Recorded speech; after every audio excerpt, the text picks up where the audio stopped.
This video is an introduction to Tinkercad. So the first thing you want to do is go to tinkercad.com and you're going to create a free account. Now I already have an account, so I can just go ahead and sign in.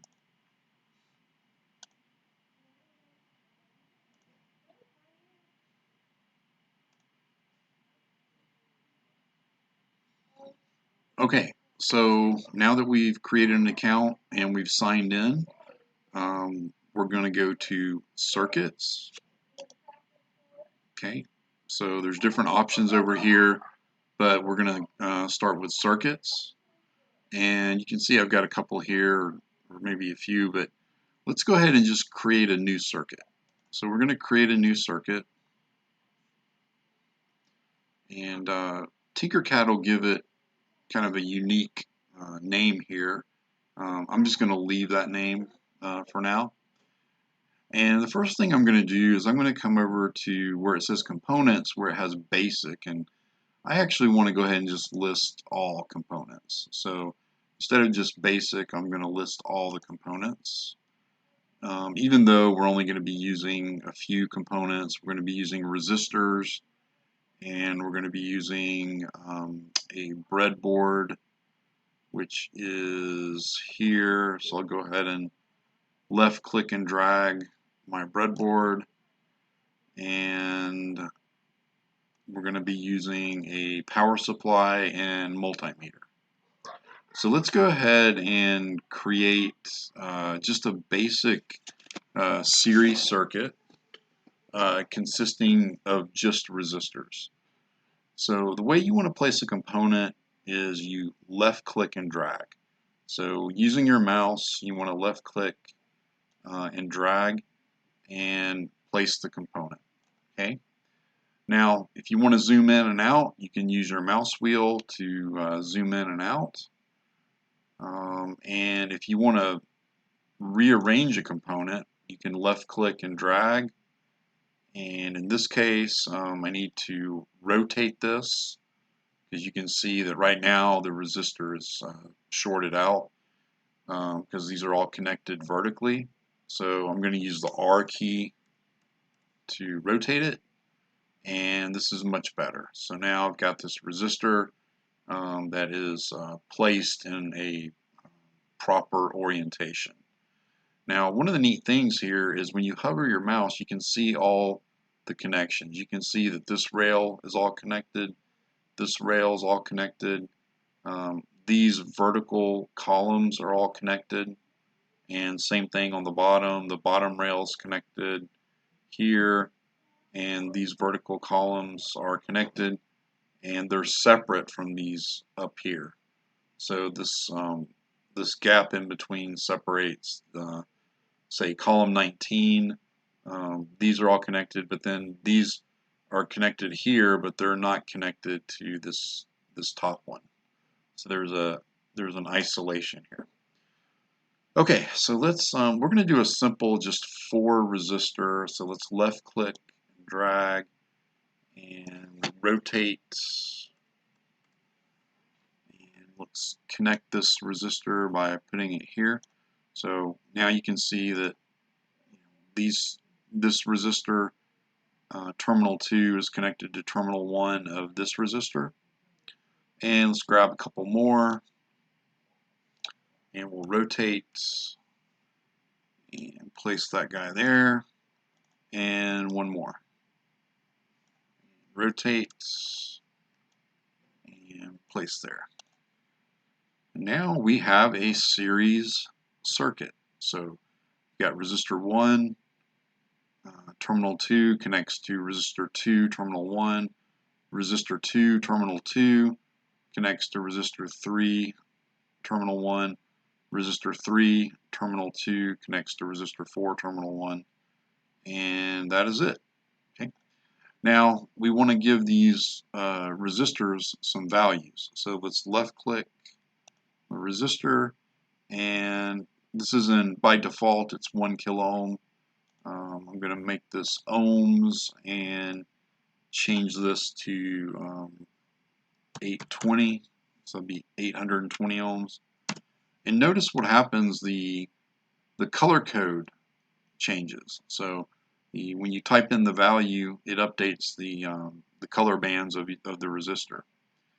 And let's do the same thing here. So let's maybe make this one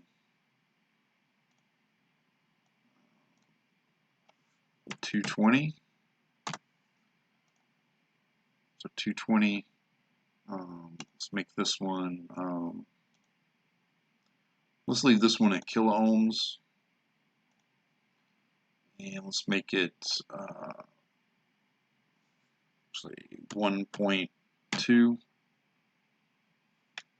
All right, let's make it 1.6 kilo ohms. 1.6 kilo ohms, and then this guy. Let's make this one back to ohms, and say 470.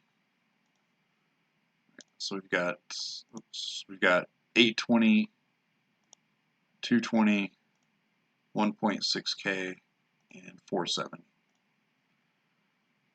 All right, so we've placed the breadboard, we've placed the resistors, and they're all connected in series. So now we need to get a power supply. So we need a power supply. So again, left click and drag. And we're going to set this voltage at 12. We got 12. And I'm going to just kind of move this guy up here. Kind of zoom a little bit.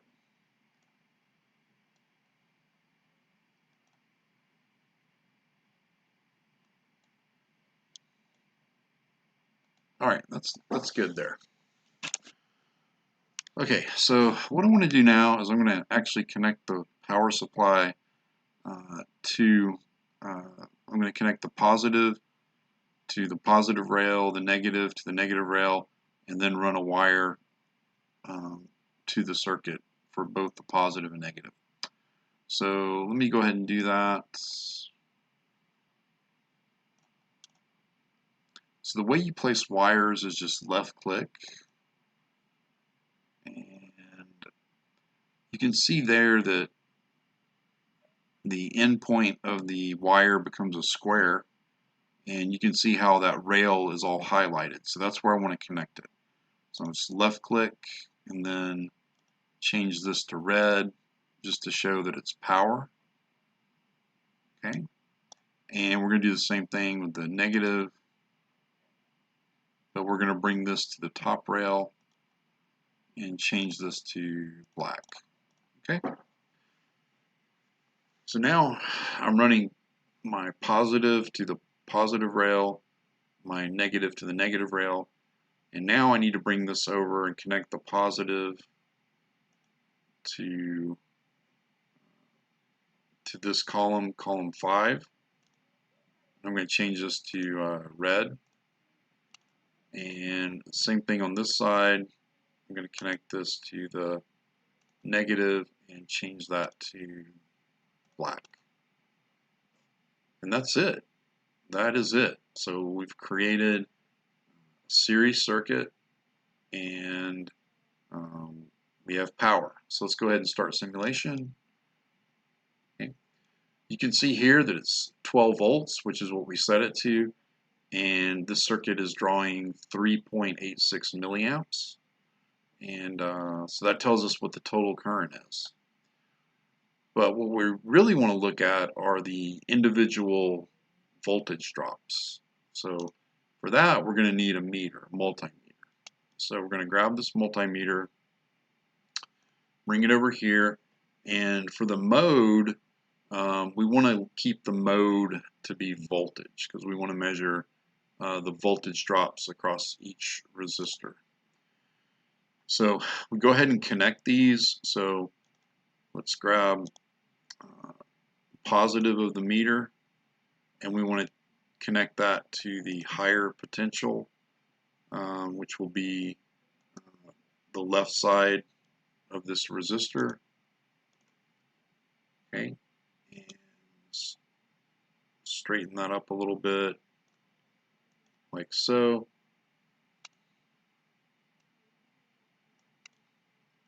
And the black, same thing. So the way you want to do this is just left click whenever you want to make a turn. You just left click and then connect it where you want it to go. So let's make that black.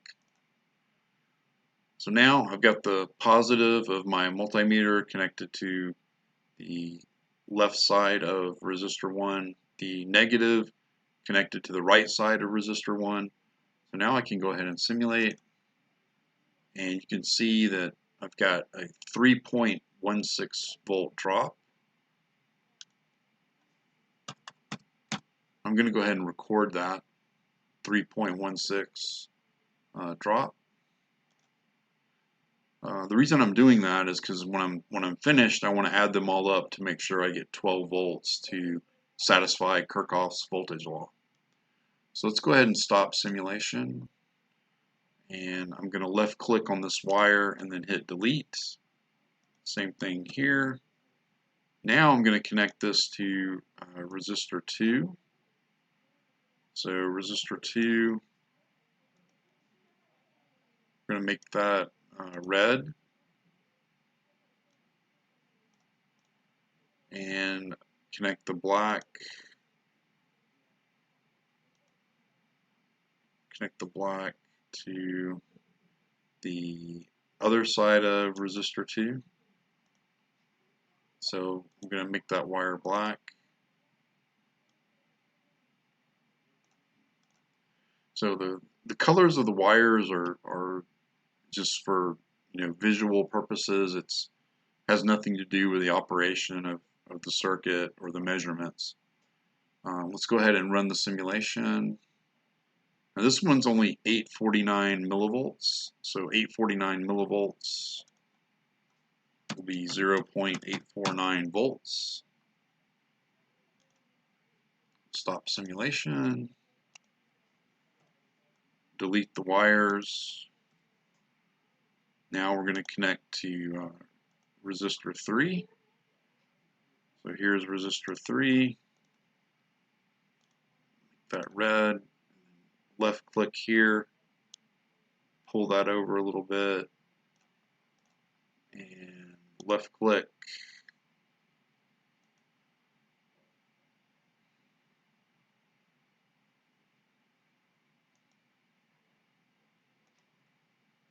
Make the sky black. Start simulation.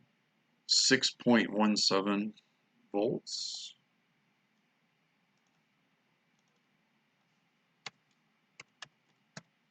6.17 volts. Stop simulation.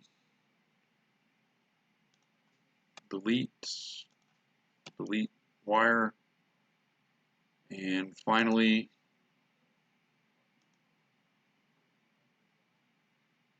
we'll do resistor 4.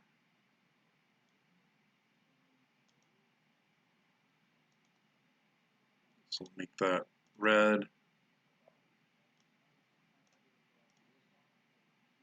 And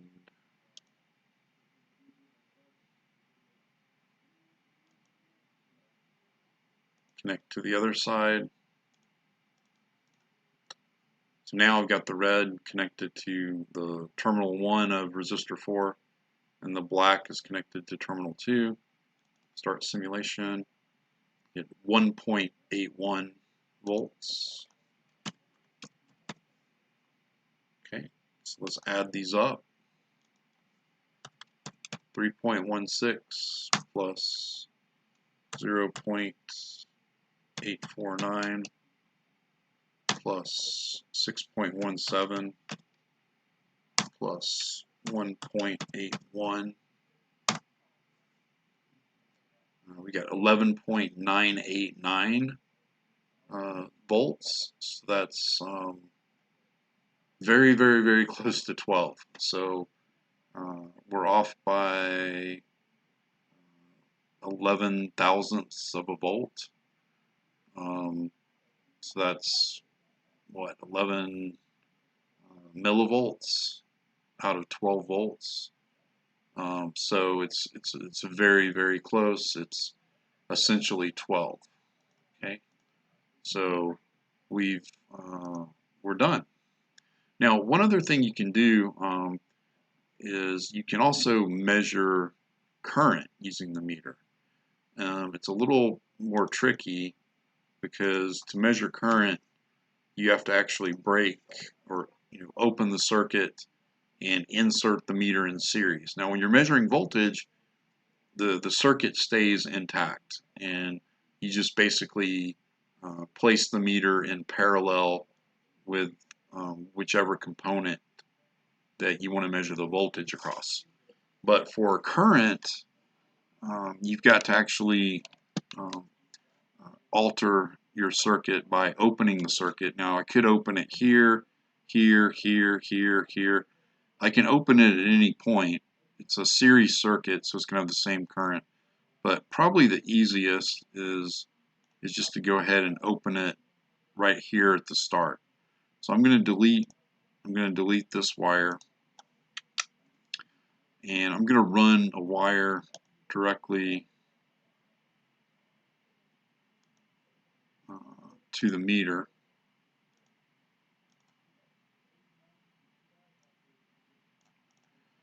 Okay, so now the current's going to flow out of the power supply, and the only connection on this rail is to the meter. So the current's going to flow into the meter and then out of the meter to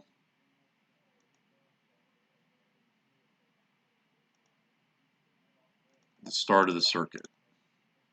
So once the current flows into the meter, it's going to flow out of the meter and then flow into resistor 1, and then resistor 1 it'll flow into resistor 2, and then all the way back to here, back to the power supply.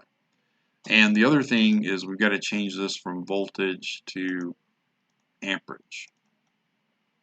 So this needs to measure current. So if we start simulation, then you can see we get 3.86 milliamps, which matches what's coming out of the power supply.